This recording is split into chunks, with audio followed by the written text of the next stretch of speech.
It's my pleasure and my honor to be with you. Thank you for coming. It's very nice. And I will try to improvise a little bit and talk about this thing that I've been studying and dealing with, not only studying but also doing and being active and collaborating with many artists, many collectives, many curators and museums and galleries for the last maybe 15 years.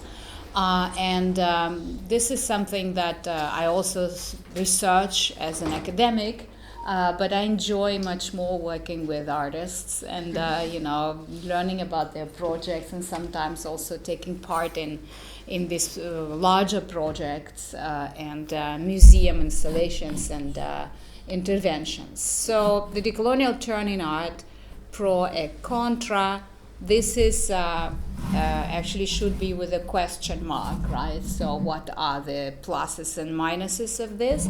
And can we really call it a decolonial turn? It's connected, of course, with the fashion for decoloniality, fashion for decolonizing things that you've witnessed, I'm sure, if you are interested in art, in the art world, in the last maybe 5 or 6 years. And to me, it feels very strange because I've been studying this for the last 25, 30 years. I started in the 90s, in the last century, right? And at first, nobody knew anything about this, and people were taking decolonization in a very kind of, I would say, outdated way. Like they were thinking about anti-colonial movements and anti-colonial happenings of the mid 20th century, which was of course very political, very much connected with gaining independence for many countries. But in points of art, it was a bit outdated. In points of aesthetics, it was not maybe so interesting that what you find in contemporary art.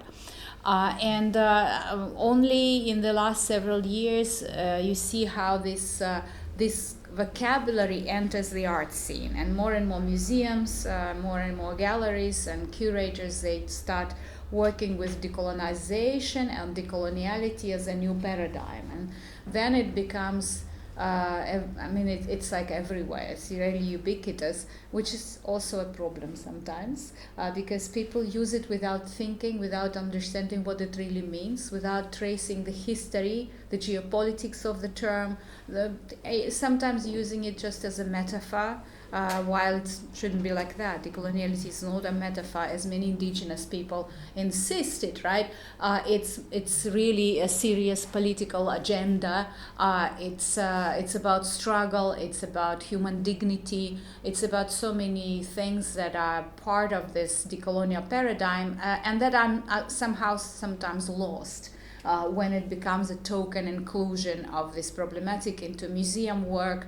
If we take even museum or gallery as an institution, it's also interesting how it works at different levels or doesn't work, how it's about inclusion of unknown names or texts or exhibits, but it's not enough. It's also about people who work in the museums and what are their conditions, how precarious they are, right? What kind of future they have. We can talk about it on many different levels, but I will try to, since we don't have that much time, I will concentrate on art and on what can we call decolonial art or not.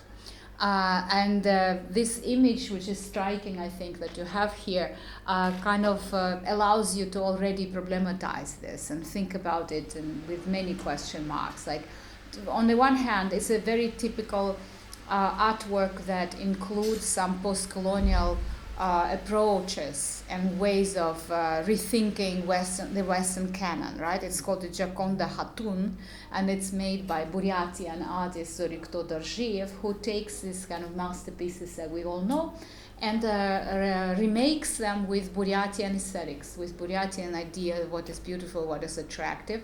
To me, this is not a decolonial art, and that's why I put it there with a question mark, although you see that he very masterfully uses some of these devices that are usually associated with post-colonial studies in postcolonial theory and postcolonial literature, for instance, but also art. But what is missing here, in my view, is this decolonial aesthesis, or I will focus on this a little bit later today, which actually goes deeper, and it's not about using this or that device, but it's more about what happens to your own affects, to your own relationality with the world, and how you maybe revisit some of the forgotten or erased ways of this relationality. If, for example, you're an indigenous person or a colonized person, you come from some marginalized community of any kind, actually, and then you want to work with these affects, with these raw emotions, maybe, that are so important in the way art is being done, actually created, right? Any art. So that goes a little bit deeper. It's not about this or that device, but it's more about rethinking your own worlding, the way you connect or do not connect with the world. But just maybe a few preliminary things about coloniality and decoloniality, because I think that people, they tend to confuse many different things. They confuse decolonization with decoloniality, with post-colonial studies or post-colonialism, and with anti-colonialism. And all of these are different things that should not be confused. They come from different traditions of thinking and creating. They come from different continents. They come from different histories, and they belong to different context, historical context also. So like anti-colonial movement is the oldest, of course. It starts together with colonialism. And in points of art, yes, there are some canonical works, especially in the 1950s and 1960s, that come from that tradition, that are important historically, but today they may not coincide so well with what is going on and how we feel as more contemporary people, let's say, right? But it's important to know that genealogy, of course, and be aware of that. Then, of course, when we speak about decolonization, this is what is usually connected with this anti-colonial paradigm, with the struggles for independence, for political independence, for becoming independent. And this is something that is more processual and has some imagined result. Like, okay, we struggle.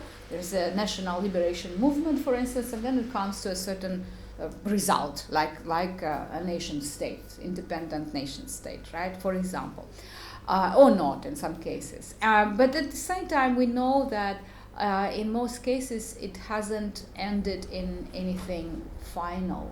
And instead of that, we have neocolonialism everywhere, right? We have different new kinds of colonial dependencies.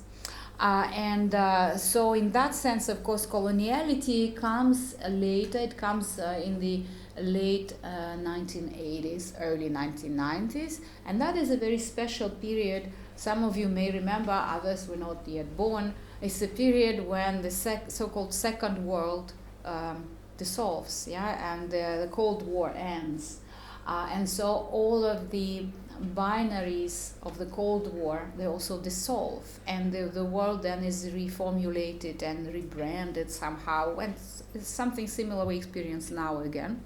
But at that point, of course, when this idea of coloniality and decoloniality emerges, it's exactly that period, the end of the Cold War, and the period when people decide not to use the binary opposition and tripartite division of the world into the first, second, and third world, right?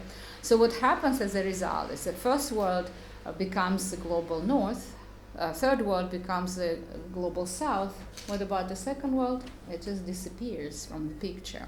And the former second world is offered either to go in one direction or the other, but then it's not finally and totally accepted by any of these new polarities, right? You cannot totally belong and entirely belong to the first world or to the global south, north, or to the global south. And each of them specializes in its own intellectual and artistic focuses on specific things, and they don't overlap sometimes. Or if you decide, like if you're living, for example, in Central Europe and you decide that you want to work on racism and racial discrimination, you may sometimes experience tensions and say, okay, this is not what you should be doing. This is the people in the global south that specialize in that. This is what they work on. This is their experience, not yours. So don't go into that territory. It's really interesting and sometimes sad how this works. So coloniality then is coined, this term, is different from colonialism. That is very important. So colonialism is a very specific historical phenomenon. It can happen in histories of this or that empire, like the Russian Empire, the Ottoman Empire, the Habsburg Empire, the British Empire. Yeah, and it has a beginning and an ending of some sort, and then it turns to this neo-colonialist moment and movement. But coloniality is different. It's an English translation of the Spanish original colonialidad, which wants to focus on the fact that it's a trace. It's a long, long trace of our perspectives on the world, on our relations with the world, with other people, with other species, with what is beautiful, what is sublime, what is attractive, what is good and bad, which is shaped by modernity coloniality. Because there is no modernity without its darker colonial side. And I think one of the very common mistakes is that people confuse this. They think that coloniality is colonialism, but no, it's what is left when colonialism seems to be over and everybody is independent, but at the same time there are these traces that you find in the way people think, in their modes, epistemic modes, like how they construct their knowledge based on what, and also aesthetics, of course, what they consider beautiful and what do they use as their models, the role models. Yeah, and of course it starts with coloniality of power. This is how it was first formulated by Aníbal Quijano, Peruvian sociologist, one of the first decolonial thinkers, and then further developed by Walter Mignolo, by Maria Lugones, by Enrique Dussel, and others who concentrate all on their own elements there, right? So some people are more interested in ontological aspects like being, like existential aspects of coloniality, which again is easier to formulate in relation to the situations when the racialized divisions are obvious. Like if you go to the so-called Americas, right? That has, of course, a very wrong colonial term, Americas, but it's used. So when you go there, of course, the main division is racial division. This is how the world is interpreted. While, for example, class is less important. In Europe, it's the other way around. There it's very easy to see these dichotomies, these binary divisions into the colonized and the colonized, the racialized and dehumanized populations, right, and all of that. And so this coloniality of being would come precisely from this sensibility of being dehumanized, of being seen as standing closer to nature than to culture. Right, being less human than other people. And this is what is used in order to put these human hierarchies until now, of course. But then, of course, there are also such important things as coloniality of knowledge, coloniality of gender that I've been concentrating a lot in my own research for many years. That's also an idea that was offered by Maria Lugones, Argentinian indigenous thinker, philosopher. And not the least important, coloniality of sensing that came later. We first started working in the International Decolonial Collective with this concept maybe in 2009 or something like that, when we first decided to focus on arts and write something about that, and also start working with many different artists who later became part of our collective as well. And when we were co-organizing summer schools, for example, for more than 10 years, we had these decolonial summer schools for PhD students and MA students in the Netherlands. We always had artists and art practitioners and sometimes choreographers taking part in these schools who were also teaching, and they were teaching through artistic research. And I will show you in a moment one of the examples of this kind of artistic research. So we concentrated on criticizing the idea of Western aesthetics, like what is aesthetics and how it limits our perception, how aesthetics forces us to interpret the world in a certain way. And of course, the kind of education we get at the university presupposes this, right? Like the canonical aesthetic modes, and you know it very well if you study, history of art, how all of these, aesthetic trends go, and one after another. And how, if you look at it from the perspective of an indigenous person, for example, or racialized person, or somebody who is dehumanized in the society and by the society, the whole thing becomes very schizophrenic, because you want to belong, for example, but you can't because you look differently, or you're seen as somebody who cannot belong. You're an internal other or external other that cannot belong.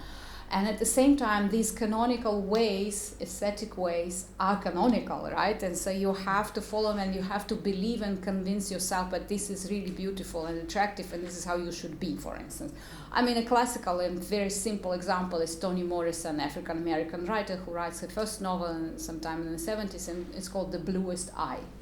And the main character is a girl, Pekela Breedlove, who is a black girl from a poor family, and her dream is to have blue eyes, because she thinks that if she had, then of course she would belong and she would be like those others. And I mean, this is a canonical thing in the African American culture, of course, but you find it in so many other cultures, maybe in less obvious and less radical forms, when it's not about the color of skin, but about other things.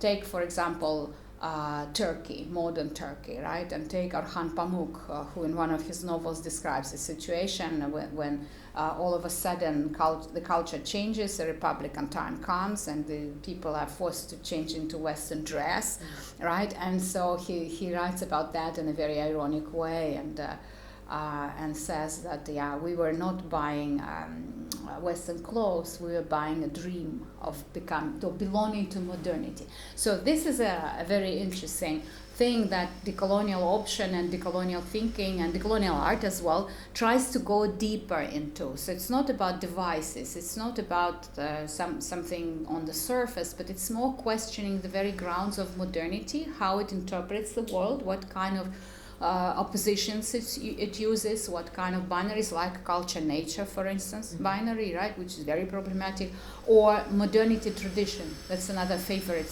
trope that you find a lot. Like everything that is modern is considered to be good, so you want to be modern, progressive, and everything that is traditional is usually branded as bad, although the whole thing is totally constructed and it didn't exist before modernity. So together with modernity starting from 16th century, it comes into the picture and is used first by Europeans against their own past to brand the medieval times as bad and everything that comes after that as good, and then it of course is translated into other territories, and so then chronology, geography becomes chronology in a sense, right? So if you live in a different continent, and you automatically they think, or they say that you live in a different time also. This is what you see in relation to immigrants and refugees today, very often. Like, they cannot assimilate because they come from a different time. So this is one of the very important elements of modernity. And decoloniality arrives also at this uneasy moment, as I said, of the collapse of the state socialist system and discrediting of the socialist utopia, the last grand social utopia of the 20th century. And in some ways, I mean, the decolonial thinkers also, of course, were part of the global left. And for them, it was a very sad moment when they realized that this utopia is impossible to implement, and that, as one of them wrote, the state cannot be democratized and the state cannot be decolonized, meaning that even if a state is independent, it's still neo-colonial, right? Because it's still, there are a lot of dependencies on economic level, on political level, on cultural level, on epistemic level, which we see a lot. I mean, if you are not coming from the core countries of the global north, if you take academic world, it's very difficult to be published, right? It's very difficult to be known, and the same for the artists, of course, and the same on many, many levels. And it cannot be democratized precisely because socialism as a grand utopia finished. And so the global left, of course, felt very pessimistic at that moment. Like it showed like, okay, that is not an option. And then, of course, comes all sorts of neoliberal thinkers like Fukuyama with this idea that it's the end of history. From now on, we only have neoliberalism. Well, we know that history actually continued in very strange ways sometimes. And we see again that the moment that is very kind of similar to that, but we don't know what's going to happen. Yeah, I just wanted to show you, maybe to say a few words about this decolonial aesthetics as opposed to decolonial aesthesis. So because aesthetics is connected with this canonicity and with this Western modern / colonial way of thinking and interpreting the world, and also representing, like representation is a very important thing here. So when you go to people like that, this is Adolfo Albana Chinte, who's a Colombian artist and thinker, indigenous by origin, who first starts reflecting on this. But again, in his case, it's more or less clear because he goes back to these indigenous framings, ways of looking at the world, ways of dealing with the world, relating to the world that were kind of dismissed by modernity together with colonization. And that's why he focuses more on these affective elements of this kind of experiences, phenomenological experiences, like you remember the smells, you remember the sounds, you remember the colors, everything that was considered kind of not normative, not canonical. And so this is what he goes back to. But then this going back paradigm may be also problematic, because then you also risk to always go back and look back, right? Not think about the present and the future. And also it creates a very false impression that you can actually go do that. You can actually fall out of modernity, coloniality, and go to some imagined, romanticized past, which is not possible, of course, because we all live in modernity like it. Well, we can be critical of it and should be, but it's not possible actually to do this, to withdraw entirely from it. And also, as you know, there are many cases when we are not indigenous people. I mean, I am partly indigenous, so I could try at least force myself to go back to indigeneity. But in many cases, it's not about that. It's more about other marginalized groups. It's more about parts of your own culture that may be not even marginalized today, but it has just changed entirely. And so it has to be complexified more. It cannot just be formulated from an indigenous perspective. That's what I'm trying to say. Although the idea of decolonial aesthesis itself, I think, is quite relevant. And here I try to explain from one of my past books where I write about this aesthesis, which refers to our ability to perceive through the senses and the process of sensual perception itself, visual, tactile, olfactory, gustatory, and how it's different from explicit aesthetical canons and rules and ways of dealing with the world. At the same time, we cannot, look at this in a too formalistic way and, try to kind of come with this definition to any artwork and say, oh, okay, this is decolonial and this is not decolonial. Nobody owns these definitions, and we cannot really draw the lines so clearly.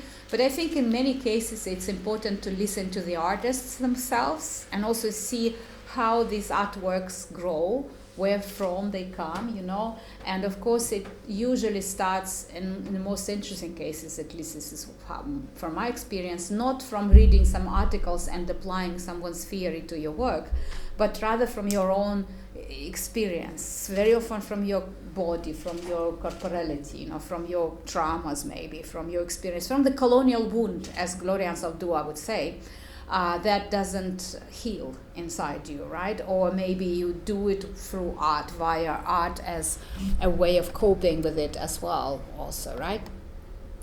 I will give you just very short maybe example of this, and this is actually from one of our decolonial summer schools. This is Janet Adlers, a wonderful artist from Denmark, partly of Surinamese origin, partly Danish.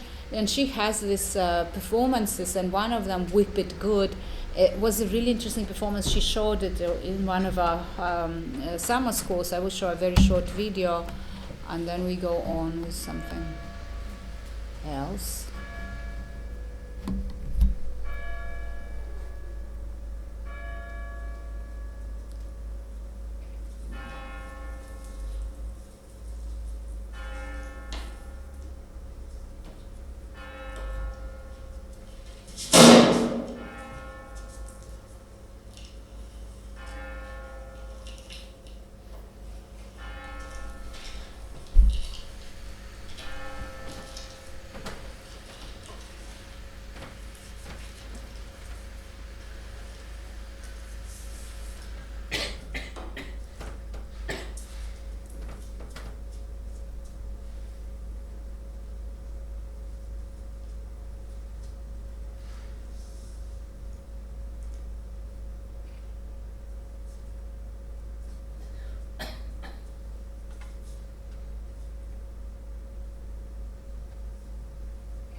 Yes, it's very violent, and it goes like that, and then when you sit in the audience, she invites you also to try to do the same thing, right?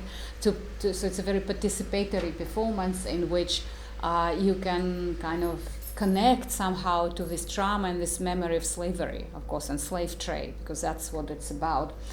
And then there are very different decolonial artists, like Haif Kahraman is also a very good friend with whom I collaborate for a long time. And first, when she connected with me, just wrote a letter out of the blue. It was about this project in which she decolonizes and criticizes and problematizes not only the canonical Renaissance painting and school of painting, but also the material, this canvas, a very expensive material that not many artists can afford, could afford at that time. And so you see that she shredded it, the whole thing, and then rewove it. And the same happens to her own identity, of course. That is a refugee originally from Iraq who comes to Sweden and then ends up in the US. And so her disintegrating multiple identities, they also need to be rewoven, like the world in which she lives. And I like this way of also playing with the material that way, and also with her own selves and her own self-portraits. All these, Regina Jose Galinda's Piedra, which you maybe know is a very famous project. But since we don't have much time, let me concentrate now on these specific empires and specific imperial histories, and also cases of resistance and re-existence. Re-existence is the term also that was introduced by this Colombian theorist Adolfo Alban. He says in Spanish re-existencia, but re-existence is a very interesting term. If resistance is very negative and can be aggressive also, re-existence is more generative, because it's more about not just resisting but creating the world anew, including your artistic world and your own self and your own kind of environment, which I think is very interesting. Of what are the bits and pieces from which you recreate and re-exist, and that's a very important question, of course. So if we take, for example, this former second world, the disappeared second world, if we take the so-called post-socialist countries, of course today they don't want to be called that, and so we come with all sorts of terms like global East, post-socialism, Eastern Europe, Central Europe, whatever. But you know what I'm talking about, right? So yes, the countries all go in different directions now and find new affinities and new connections with other blocks and all, so to say. But still they share some histories. And part of it is that in their case, modernity is not necessarily Western and not necessarily capitalist, like in the case I was describing before, the canonical decoloniality. It can be socialist modernity, but it's nevertheless very toxic and very much colonial in relation to many groups of population, not only people, but also parts of nature, animals, environment, extractivism. Everything that you find in the major modern narrative, the progressivism and the developmentalism, the accelerationism, right, is all there. It's just the ideology was different, but the gist of it, the core of it remained the same. So even if we call it a no longer post-socialist history, we see that it complexifies this decolonial narrative very much, because very often we deal here with empires that are different in their nature. It's not a British Empire, it's not a French Empire, but it's Habsburg Empire, for instance. So it's the Ottoman Sultanate, or it's a Russian Empire. So they are also competing with other empires in these different imperial leagues, but they are not necessarily in the first league. And so there is this imperial inferiority complex at work there also, why they are not the first, how to become the first, how to compete with other empires, which also adds an additional important element to the way they also treat their colonies or quasi-colonies, let's say, because it's not always just colonies. Sometimes it's a different kind of relationship, also based on dependency, of course, and discrimination, but it's not of the same quality as the imperial-colonial relations overseas or in other places, right? So this is important, how to see these overlaps and intersections between the colonial and the socialist, these ideological dictates of different kinds, and the colonial imperial dictates that continue today in very strange ways sometimes, right? And you see it on different levels. And there are so many artists that work with that.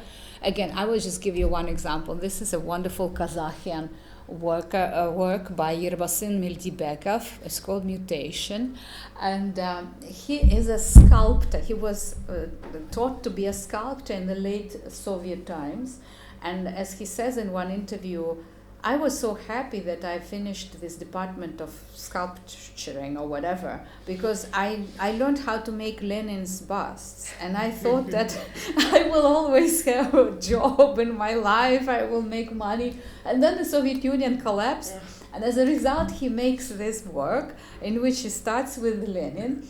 And then you see what can happen when there is an influence of Giacometti, then Lenin becomes Patrice Lumumba, somebody else, and then he also makes fun of the new fashion in newly independent Kazakhstan to get rid of all of these monuments of the Soviet times and put some new history, sometimes hastily invented, and put together histories in which there are endless baturs, like important heroes of presumably national history, and they are all identical. Like they have different names, but the essence is very similar. And so he makes fun of this constructed history also, and how artificial it is, and how it doesn't really fit the complexity of the cultural and social life there. So he makes fun basically of this monument making as a modern colonial enterprise, and there are other projects, but this one I really liked, and I shared it with my colleagues from Eastern Europe many years ago when we were doing, actually in Bratislava, there was a very interesting conference about this post-colonial / post-socialist literatures, and then we were making a collection based on this, conference, and so there were texts, and they were asking everybody, like, can you come up with a picture? And when I sent this, he said, yes, this is what we want to have on the book. So we have that in one of our books, and this is also I used in one of my books. These two things. I'm sure that Yves Klein, it's a very famous work, right? Which I don't know. It's pretty obvious that it symbolizes this freedom of the artist, that is flying, being absolutely free from even, the earth. And then this Ciprian Mureșan, a Romanian artist who did this, having Yves Klein in mind, leap into the void after 3 seconds. And I have it on one of my books in which I also talk about this post-colonial / post-socialist overlaps and intersections, and how it all develops, and is there a dialogue between them, why there is no dialogue, why sometimes people from Eastern Europe are ready to apply elements of post-colonial or decolonial theory in their reflections, but not the other way around, and why? What is the reason for that? So I think that here we have to come up with additional concepts, and artists actually also play with them. Like, for instance, the imperial differences I already described, the different kinds of empires and the different imperial complexes that also allow empires to play this game of the black legend, as they call it, legenda negra, right, in Spanish. It was first used by the British Empire against the Spanish Empire in the 17th century to say, oh, they were so bad, they were, genocidal in the way they treated the Amerindians, but we are not like that, we are much more humane. And now the same logic is used by nobody else but Putin in the way he presents the West and says that the Western imperialism is horrible, and we never do that. We are a good empire, and this is like a bad. So this is a typical inter-imperial game that is very much described in the very good book written by Laura Doyle about inter-imperiality. And I think that if we think of the situation, for example, in Central Europe, inter-imperiality is a much more useful term and concept than any of these decolonial ideas and terms, because it describes the situation when there are several empires, several imperial influences at different times historically, and they overlap. And sometimes you see how their influences they get together, they merge, they creolize, as Manola Boatka would say, and then you see how later, when the countries become independent and they start building their national identities and myths, they like certain elements of these imperial legacies, but not others. So they construct it from bits and pieces of these imperial narratives and also happenings, and that is also very clearly seen by many artists who work with these methods of representation or misrepresentation, and what gets hidden and gets forgotten as a result of this is really, really important to keep in mind. Yeah, so Laura Doyle and inter-imperiality, that strives to see the imperial traces, hierarchies, rivalries in the contemporary nation states, and more broadly in the post-Westphalian world, and today maybe soon post-Yalta world, because we also see that it's really in the making now, and this major rearrangement. So if you're interested in this problematic in relation to this region, I really very much suggest to read that, and also another book by Manola Boatka and Anca Parvulescu, written, I think, published 2-3 years ago, where they take this inter-imperiality further and use it to analyze Romanian history and Romanian culture and art. So this creolizing modernity is also a very good text in that respect. Well, I don't want to go too much into theory since we don't have much time. I will just maybe mention that if we speak, for example, about the Russian Empire and its colonies, it's very important to see the diversity of those colonies, and you see that the Russian Empire was always schizophrenically Janus-faced. It was looking with one face to the west and with a completely different face to the east. So when it was looking at the Baltic countries, for instance, right, or to Ukraine for that matter, it had that inferiority complex. It had that Lacanian desire of the other and fear of the other and wanting to be like that, right, but not being able to. And a lot of things come from that. While when it was conquering Central Asia, for instance, in the end of the 19th century, it was trying to mimic the Western imperial discourses, like British and French, first of all. And even if you read Dostoevsky, the diaries from that time, that's what he writes. He says that in Europe we were hangers-on and slaves. In Asia we shall go as masters. Mm-hmm. And that division, that is still there. You can really see this, and that's why it's also a very different kinds of re-existences that you find in the artistic treatment of this problematic. If you go to Central Asia or to the South Caucasus, it's one thing. If you go to the Baltic states, it's a different kind of thing. Although in all of these cases, you find a lot of decolonial art and people who are consciously working with decoloniality as a paradigm. This is, for example, an example from Kazakhstan. It's one of my favorite artists and also a good friend, Saule Suleymanova. She works with archival photographs, as you can see here. So the photograph from the beginning of the 20th century, which celebrates Kazakhstan aesthetics again, how people actually looked, not prettified, not changed according to more Western Europe-centric ideas of beautiful. And she puts this against the background of today's not very nice regions of Almaty and other cities in Kazakhstan to create this tension, this juxtaposition between this past and these actual people from the past and this future, which is not always beautiful and not always Dubai-like, and attractive in this problematic way. Yeah, and so she has these wonderful works, and also she experiments like Khaif Kahraman with materials. Like this is from cellophane painting, so all of this made with plastic bags. So the photographs are not painted or repainted, but this is made or glued with pieces of cellophane, so whenever I visit her, I bring her plastic bags of different colors because she uses them to create this. Yeah, so she's amazing.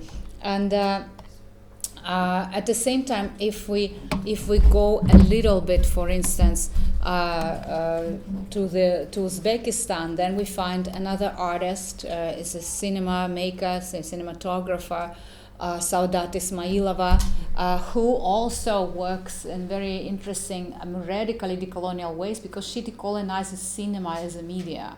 And it's very feminist and very decolonial. Like, for example, she plays in very interesting ways with a montage that I'm sure that you've read a lot about that, how it came to be, who experimented with this. But the way she does it is really decentering the fundamental modern colonial ways how visuality works, how this camera gaze usually functions, And also it's always connected with this, it's not indigeneity in this case. She's just, she's an educated young woman from Tashkent, from the capital, but she tries to go to these villages where people still have some traditions that were forgotten or they were banned sometimes. For example, this film is about a healer, a woman who does healing rituals.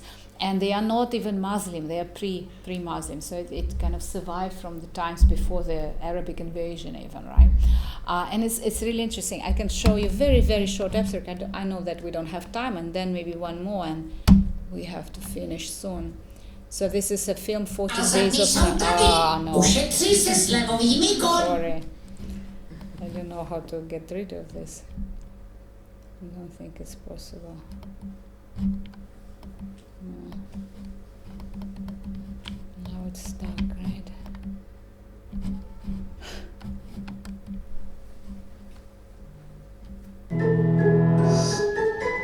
Olivie, naše rodinné stříbro. Odpad nemá nožičky a tobě neupadnou ručičky. Neházej odpad na zem. Skip.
Okay, so you get the idea, and maybe the last thing I wanted to say a few words about is how it's all kind of gets reinterpreted through the problematic of the Anthropocene and the ecological crisis and the climate change, because that, of course, is very much connected to modernity, coloniality, with extractivism, to what is happening and is going to happen in the near future.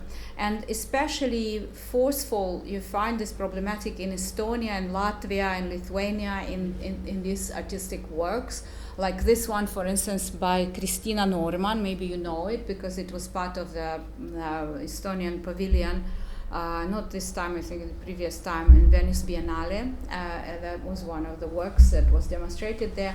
And I think that's very beautiful because in this short abstract she explains, actually Kristina explains how this decolonial problematic for her connects with the ecological problematic, and how she also goes around circles and comes back to today's Estonia and how it participates in global coloniality and global extractivism in this kind of positionality, not of a victim but of a perpetrator, I guess, right? Because a lot of times the soil that is used to grow exotic flowers is extracted from the bogs in Estonia. So this is what she uses, but she also goes to the time when representatives of Estonian intelligentsia, so to say, right, the educated class, they were not participating directly in colonialism, of course, as you know, like many other countries in in Eastern Europe and Central Europe, but they were indirectly participating. Like the heroes of her film, they were hired by other imperialists, so to say, and sent overseas where their status immediately grew. Like there they became the white people, the educated people, and they could act in a certain role, right? While at home they were not having that role, because at home there was another class of the Baltic Germans that was the most elite class, while the local population was never belonging to. So it's very interesting interplay of these changing roles and changing identities.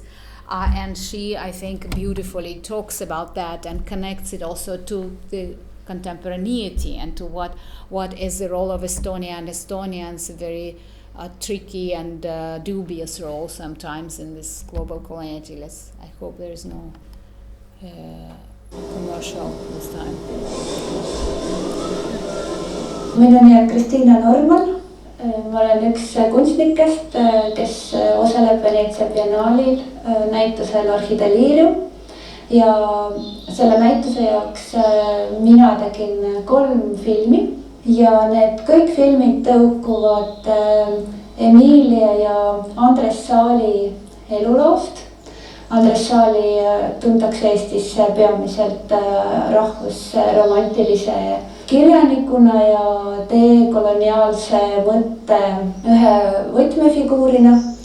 Ja Emilia Saal on üks siis naine, kes abiellus Andres Saaliga siis, kui Andres juba elas Java saarel Indoneesias. Ja mis mind kõige rohkem võlus, kui ma Andresse oli ja siis tema abikaasa biograafiat uurisin, oli just see asjaolu, et Vene impeeriumi alamatest sai siis Hollandi asumaal kolonistid, üsna tavalised valged inimesed, kes siis said ennast teostada nimelt selle tõttu, et nad olid valged.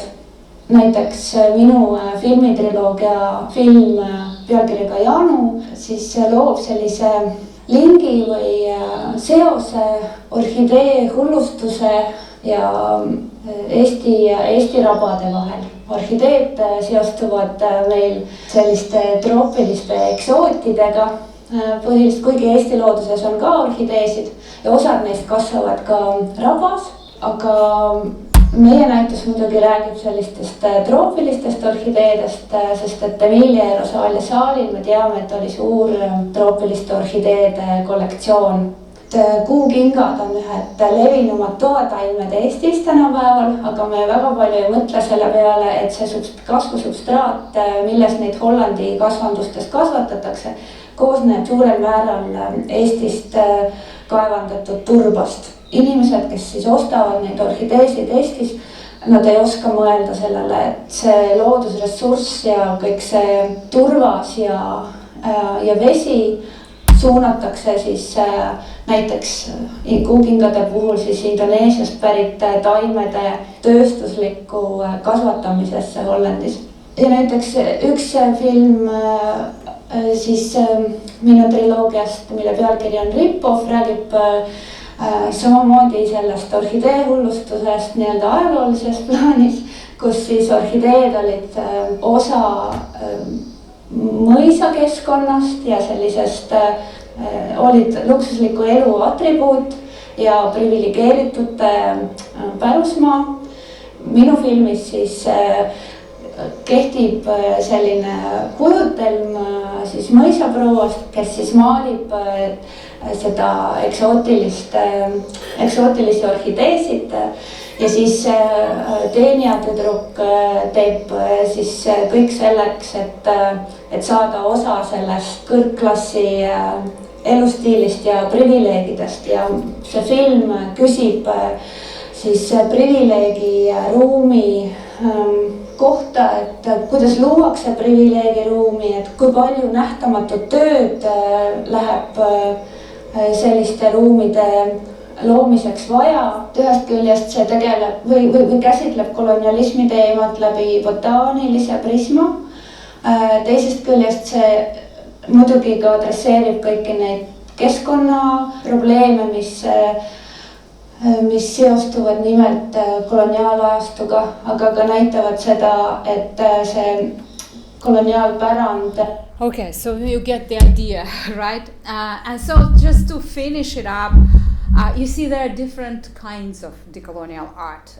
When you look at this original kind of origination of decoloniality, then they are maybe clear and very straightforward, very politically kind of binary sometimes, yeah, not always, but I mean it's very clearly based on this kind of Western coloniality, Western modernity coloniality with this basic core elements of capitalism and racism, of course, at the basis.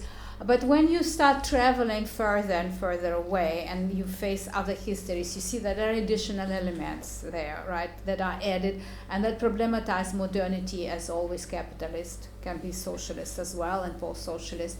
And also they add additional elements like coloniality of technologies today, for instance, or coloniality like here connected with environmental issues that before or originally were not very important and not central for decolonial thinking and decolonial art.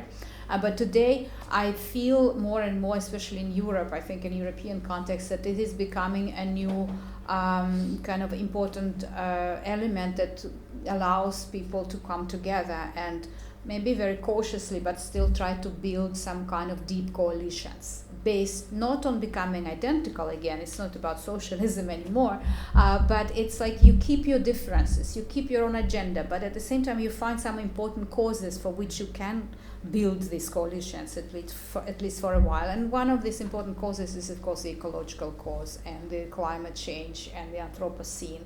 And you can clearly see it in this last work, and that's why I wanted to finish with it. Thank you.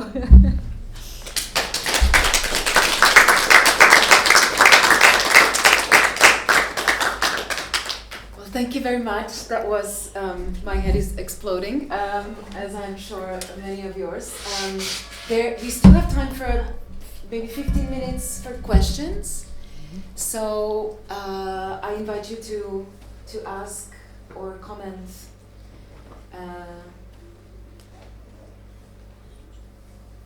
Okay, I start. Yes. I'm wondering, I was very kind of already when you were talking about this yesterday, and also I kind of came back to it when you were talking about it today, how decoloniality in the 90s was actually coming from a place of desperation, from a place of, anti-colonial movements have managed something, but yet we are in a new neo-colonial condition.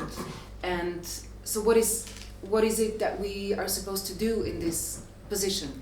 And I feel like we are now in a very similar, very complex and very depressing era, where a lot of kind of geopolitical, economic, different kinds of relations within the world are being reorganized and restructured. And so my question would be, what do you think should be the role of decolonial? And this is a huge question. We can also like go into detail maybe. But like, what do you think should be a role in this moment of decolonial art? Because as you also said, we've seen a lot of it already in institutions. We've seen a lot of practices, and yet we feel like it brought us again to this moment of global rise of fascism, etc. So what do you think should be the role of Such a good question. Of course, we can't hope that art will change this world, right? But we can at least try to create these decolonial cracks, as Catherine Walsh calls it. She says it's not possible to change the world at large or to make such a revolution that would kind of reverse things, but we can work slowly from within, from even the institutions in which we are based sometimes, right? Universities or museums or states or whatever. And we can work with these cracks, with these decolonial communities of change, sometimes small communities, sometimes maybe middle-sized communities. And I also think that this is what is going to happen in the future, when people will be in the mode of survival, and so they will not think maybe about the states or some big corporations, but rather about these transversal coalitions, this face-to-face, like people-to-people connections, local, regional, maybe. And art is very important because it creates this hope of a kind, for people. They do need this. And I also like the kind of art that is also artivist, that is not just making something to put on the wall, but it also has to do with some changes, with some practices, with working with communities, with this kind of performances or whatever you do that are linked with collaborations with the audience taking very active part in it, and not again as something artificial and edutainment kind of thing that you find a lot these days, because it's also a requirement of many museums. You have to be entertaining, yes, so you have to create some kind of interactive things. And no, I'm not talking about that. But I also witnessed a lot of projects like that, and also, for example, the one that I mentioned today, which was started in Documenta, I think, 15, when Saudat Ismailova, she gathered 25 or 26 young artists from all over Central Asia and invited them to work for a month, for 40 days actually, that's 40 days of silence. So for 40 days they were in Kassel, and they were not making or producing artworks again in order to show them later in the museum, but rather they were sitting and talking, telling stories, remembering something from their families or from their traumas.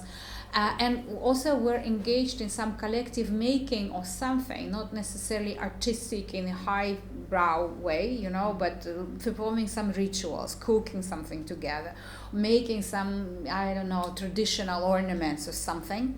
But that was very important. That process was very healing for everyone, and also for whoever came there and joined us, because we were sitting in the basement. I remember I was giving my talk there, and it was just after COVID, actually during COVID still, right? So people were coming, they were joining us, and they're joining our rituals, trying to sing together, do things. For me, that was more important than highbrow art, that okay, I will make an artwork that 5 people will understand maybe, right? So I think that it would have to be to kind of look more in the direction of common people, not in the sense of becoming more simplistic or anything, but rather learning from these people and their stamina and their way of survival, you know, because this is how I see the future. I think that for the majority of people it will not be a bright future, unfortunately, but it will be how can we manage to let this life on this planet go for a little bit longer, you know, not only human but all forms of life. So it's kind of care and responsibility, but not in a boring kind of way, you know, but more like caring in a very affective way about everything that is alive.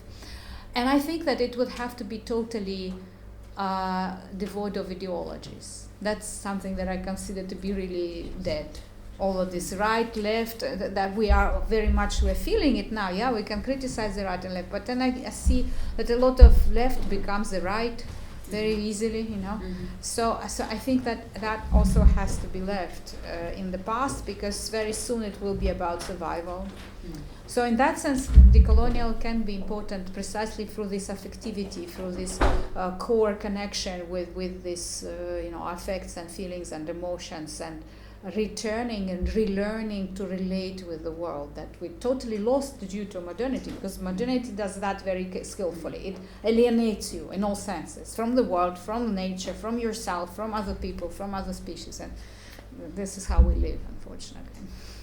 Yeah, that also kind of responded to my, but still I'm going to ask it. What do you, when we're talking about these decolonial cracks, so what would Sadat Ismailova then is a very good example. What would be your highlights of good practice of these decolonial cracks? Well, I think that it has to be praxis, in the sense that it has to change something in the world. Even if it's a very small change, it has to attempt to change something, not through just talking about this, but through actually enacting it. In her case, as I said, institutionally, many of the artists with whom she works are very young, they are not very well known, and they would never have a chance to exhibit their works anywhere else. So for them that was also important institutionally, for entering the art scene, and also realizing that they are not alone, and it's not about competing all the time with everybody else, but also collaboratively working on something larger. You know, that is also important, how to relearn that you don't have to compete all the time, that there are other modes of human relationships that are totally dismissed by modernity. So that is also important. Okay, I maybe have a question about, you spoke about emotions and kind of the affective dimension, and in this context I think the word decolonial is kind of charged in this specific context. So I'm thinking what would, for example, be alternative to that, because for many people it almost sounds like imperial and imported here into this context, and something which is Western and kind of imposed on us. Then also, of course, many people see, the Czech context as we have never been colonizing empire, rather we have been colonized by empires. So what would be, I don't know, maybe like demodernizing, or what would be alternatives? Yeah, it's a very good question. I think that in your case you have to come up with your own word or concept that answers your history and your positionality, because of course it's not, you can't say that you were directly colonizing, and even the case that she describes here for Estonians, I mean, it's just one example, but generally Estonia of course was not colonizing anyone, right? Oh, it's almost like that people think that we were not colonizing, so yes. how to kind of show that actually No, we but were you're not right. missing. Probably it's more about modernity, because even if you are not directly going anywhere and conquering territories, you internalize that mentality of modernity that forces you to behave in a certain way, like being, for example, building human hierarchies and thinking this is a worthy person and this is not. This is some minority that is worse than us, right? And this is not like you were not born with that. You inherited it or internalized it through the education, through the outlook and perspectives that is part of modernity, that part of larger modernity that even if you are not directly a colonialist, you still internalize it and you still live it. So I think it's more like a critical and problematizing attitude to this. And that's why the people were trying to come up with different terms, like in the Nordic countries where I live, they call it kind of complicit colonialism, saying that, yeah, we didn't colonize it, but we were complicit in a larger colonial picture, right? And that is true. But I think that in case of Czechia, it's even more complicated than that, because the relationships with different empires is also very subtle and maybe it's not always direct colonialism, but it's very strange forms of inter-imperialism also, and internal European, these dependencies that I wouldn't even call them colonialism, it's something else maybe, right? So I agree with you that in this case it's not maybe even good to use decolonial as a framing, because then we take colonialism away, or we reformulate it so much that it stops being connected with the original theory. So you need to call it somehow. Yeah, it is up to you. It's your history, you know. I cannot impose this on you. There was a question. Yeah, I'm sorry. It's a really good question that you brought up. I kind of want to get back on the pessimistic material. So thank you for your lecture. I'm also preparing for the pessimistic kind of future that's ahead of us, but I was kind of I wanted to get back a bit into the present, and I think my question is not about like decolonial aesthesis or decolonial art, but more I have a problem with art system in general, because like I have a problem with it. You know how there can be artivism, there can be praxis, but even the example that you gave, it sort of it did good within the art system, and the art system is relying on resource extractivism, violence, colonial violence, all the corporations that are extracting, of course, that are sponsoring art. So how can decolonial art be in this within the system, being financed by the system, and still be meaningful while we're not at the point of survival? Yeah, but this is not happening now. We're not in the point of survival yet. I think when we are in that point, we will be doing art differently, not through kind of taking money from tycoons or corporations. By the way, artists are very careful about that. Not all of them take money in that indiscriminate way. Some really select where they find money from. But yeah, of course, and I mean, that's why it's a crack. It's a very small space in which you do that, but then of course it's a compromise always. Like when, for example, we work in a museum. A museum is a very colonial institution. I mean, it was created precisely as part of modernity, coloniality. So you can't work there and try to decolonize it from within, because at some point you will need to destroy it completely and build something else, not a museum. And the same with university, right? I work in a university, and I mean, I try to do small things and be a trickster within this kind of belly of the beast. but it's not really possible because, I mean, as an institution, it will stay colonial. And I mean, we've struggled with that. We tried to do something with my colleagues for many years. We tried to build an educational system outside the university to give people that opportunity. But I think that while it's still important in the system that we live in now to get a university education or to be shown as an artist in a museum, to exist, to be seen, people will still continue doing that. So as Vanessa Machado de Oliveira says in her book, Hospicing Modernity, she quotes a saying, a Brazilian, I think, saying. She says that during the situation of the flood, when water comes up to here, then you learn how to swim.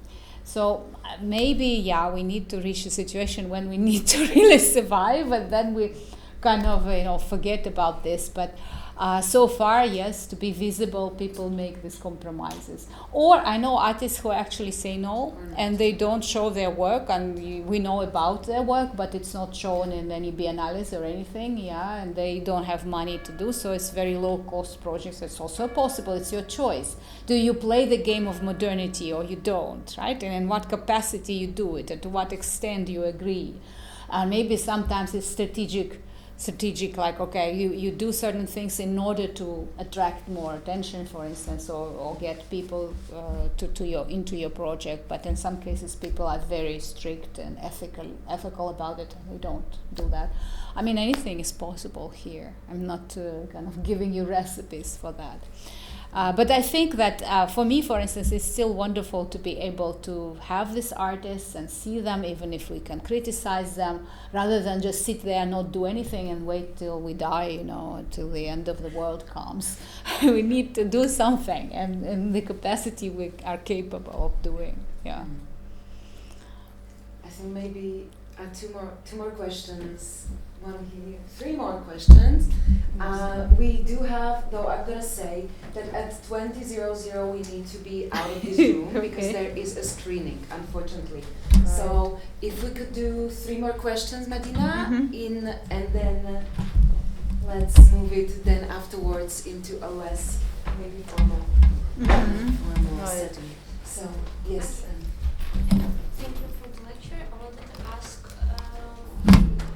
my question is not about art in general, but more like on terms. Like I'm asking, like how can we call?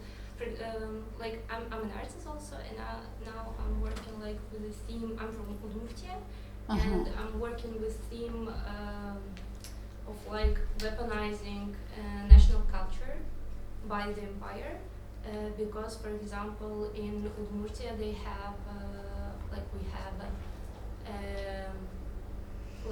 Zala Air Group, which is a company who make drones, and they make drones to kill Ukrainians on this Russian war.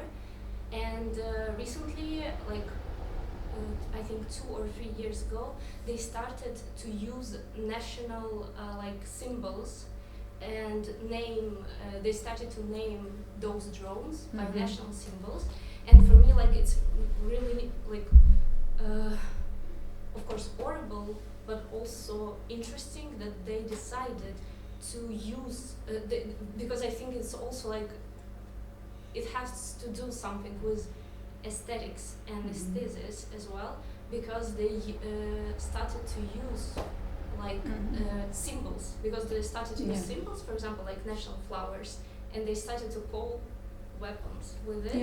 And I'm interested if there is some term or some name for practice when the Well, I mean, appropriation of this, aesthesis, exactly, you're right, to connect it, because how else can they connect whatever they're doing to Udmurtian identity or history or being Udmurtian? They have to appeal to these symbols in order to draw people into their war and to, whatever they're doing. By the way, it's not new. Russian Empire is famous for that, and Soviet as well. They were doing this. And on purpose, because for many people from these national republics, whatever Soviet Union was also doing was not their war. Like, I remember the reaction of people in Central Asia when they were all of a sudden sent to World War II. it was, it's not our war. Why should we go there? So there had to be ways of making them feel that identity, that belonging, and it's very forced, of course, and very dangerous. And at the same time, are people buying this? I mean, do they agree with it? Do they criticize it? Do you know? I don't know. You don't know, okay, yeah, but because it's interesting, this appropriation, because that's also a way of making them forcefully Russian, and kind of belonging to the empire, and yes, unfortunately, this is what they've been doing for a long time, yes. Okay. But I hope it will be not the last question, because it's also a bit a critical question against not against, but I'm just thinking if you are also thinking about some critical elements of the decolonial approach. Why I'm asking these questions, because my background is from Slovakia, and right now I think that there is the strong, the far-right movement, which also working with some kind of the decoloniality. Yeah, of course, that's typical. And yes, and looking on the European Union as some kind of the colonial power maybe, or imperial power, and also has some kind of aesthetics which using against it, and if you also thinking about it some way. Oh, I wrote like so many texts about that, not precisely about this case, but about many other cases. I am actually notoriously known as a very critical decolonialist who is disliked by other decolonials because I criticize all the time what they do and what they write. Because I always, for 20 years, been writing, but you see Putin is using it and that is using it, Because I also see how, for example, the alt-right in Sweden, where I live, is also saying we are indigenous people of Sweden, so we have to protect Sweden against the newcomers and all of these horrible Syrians, and whatever. So that, they appropriate this, and it's very easy to appropriate. And then that's why in my recent article, for instance, I wrote that the colonial option has to remember about the double critique.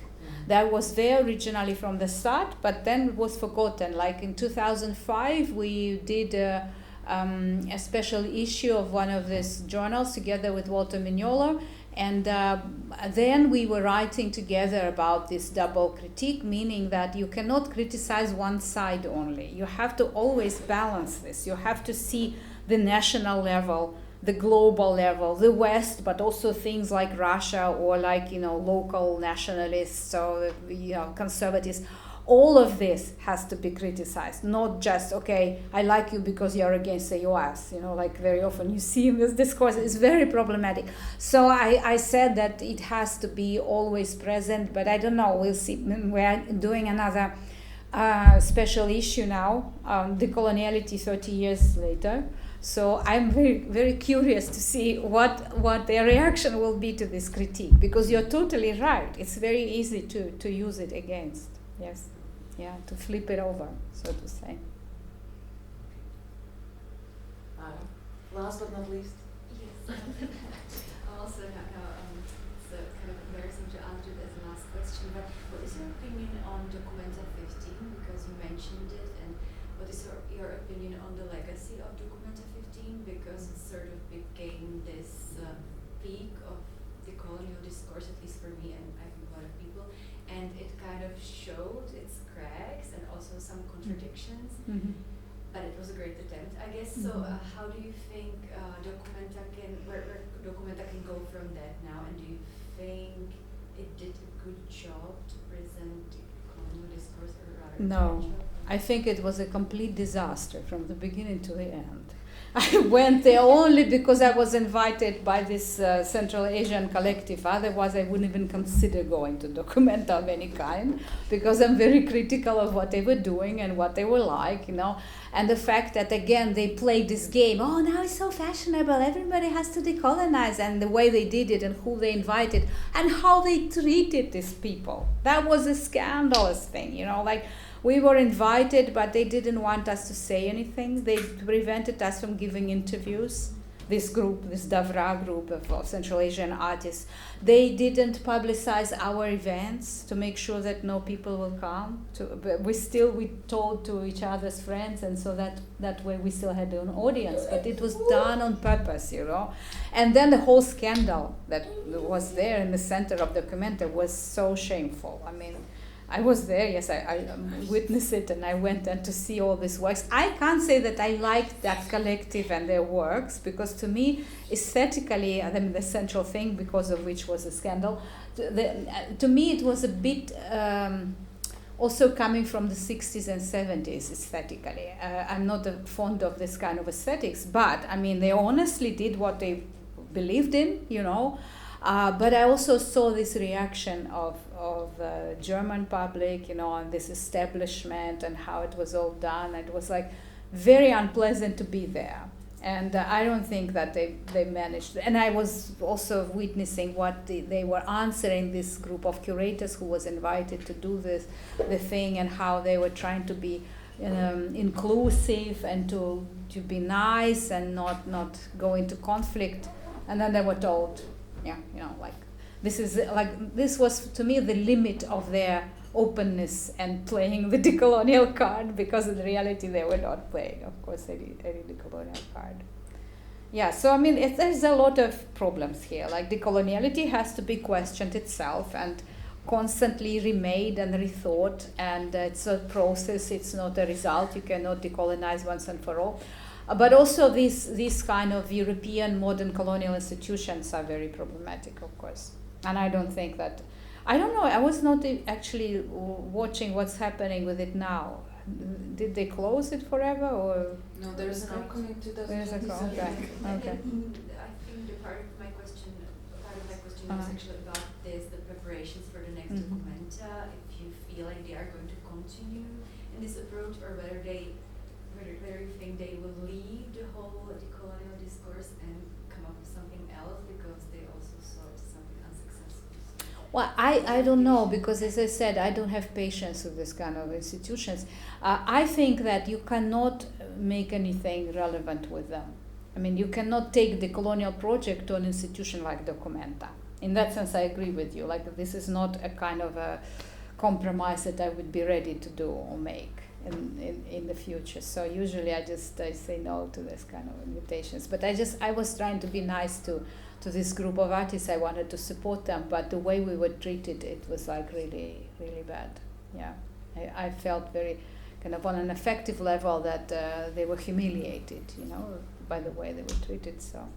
But as far as I understood your question, that maybe you're more also asking about Ruan Grupa, no, as the curatorial collective, whether, because you said that you think that maybe they did a good job actually. That was also about Ruan Grupa. No, I was just asking. No, Ruan Group is wonderful, yeah, but I mean they couldn't do much. To clarify if it was like the document as a system, or the curatorial approach and the way they document as a system and the way it manifested in the Yes. Yeah, that's what I understood. Yeah, yeah, because Ruan Collective tried to do what they could, but it was just not possible, and they were policed and told what to do and how to behave and what you cannot do. You know, it was really ugly. Yeah. No, I was just like trying to better understand actually. Yeah, what is meant. Yeah, I understood that you were talking about the institution itself. Yes.